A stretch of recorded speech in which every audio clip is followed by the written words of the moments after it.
All right, how's everyone doing? I am Rich CELENZA. Thanks for checking out my channel. So what I want to call today's video is keep doing abs even if you're fat.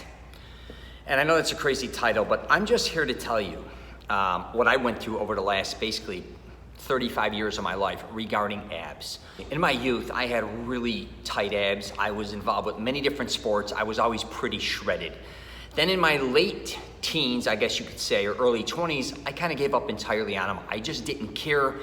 I had a bad accident when I was younger, so I burnt my stomach. So actually, the more ripped up I looked, the more distorted my stomach looked. So to make a long story short, I just quit abs. I just went into hardcore workouts, I guess you could say, like Dorian Yates, Mike Menser. I used to love Franco Colombo. So more of a powerlifting meets bodybuilding type workouts. And the one thing I neglected was my core, my midsection. I did everything else. I never skipped legs, chest, back, shoulders, thighs, the whole thing. Never skipped anything, but really didn't really care about my midsection, truthfully. And it got big, I'm not gonna lie, especially through my 20s and all the way up to my basically late 30s. I had weight fluctuating issues a lot of times. I would go from 210 pounds to 250 pounds. Then I would go down to 200, then I'd be 240. Up and down, stretching my skin, again, never working on core. When I started to kind of come into my early 40s, I realized that my weakest component in my whole body was my core. So I kind of turned it upside down and I said, let me start concentrating mainly on the core because I was already pretty fit everywhere else. So what I started to do was something that not many people I saw doing, which was abs first, not last, kind of putting a lot of my energy towards my ab workouts. And I knew tons of different ab workouts just throughout my life, being with others, watching others, being around boxers, all these different types of things. And the results I started to get were pretty incredible, even in my early 40s. And believe me, my diet is not good for the most part. I mainly just eat a lot of Italian foods.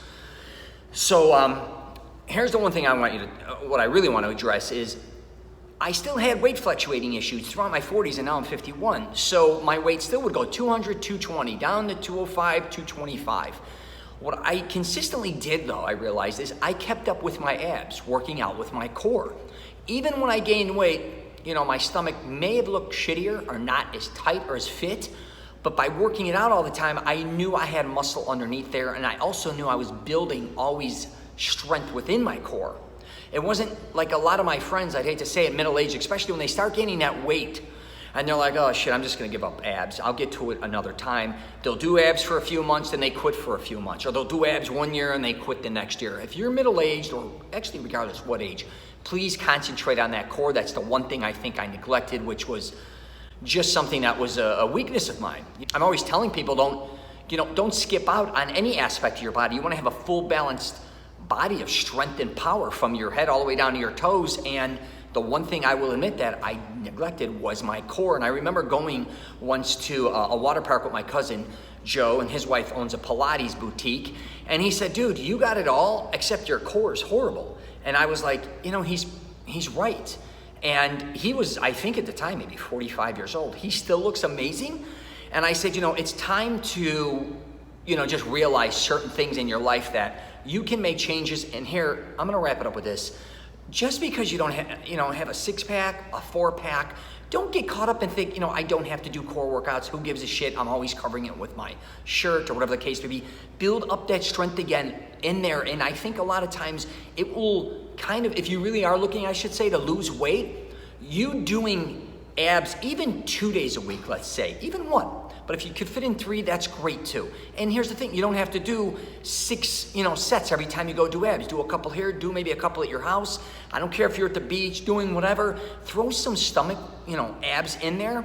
And when you do decide to diet, or maybe when you do decide to lose weight, when you start losing that weight, when you go back to like looking at yourself, you've been doing abs. It will come back very quickly. And you will start to see that underneath there, again, you're gonna have a lot of muscle mass. Oh, that's a sign I gotta get out of here. All right, that's my 5-minute mark, I think, roughly. So I'm gonna wrap it up there. If you get a chance, check out my podcast, The Rich CELENZA, Mastering Self-Confidence. I'm also on LinkedIn, Twitter, Facebook, and Instagram. If you get a chance, subscribe. I'm getting a lot of views. I keep forgetting to ask people to subscribe, so if you could do that as well. And please, take care of yourself and one another, but don't give up on yourself with abs or your core. Again, you may not always look the way you wanna look, but don't let your core get weak. You wanna have that full foundation of strength throughout your entire body. All right, I'm gonna wrap it up there. Take care.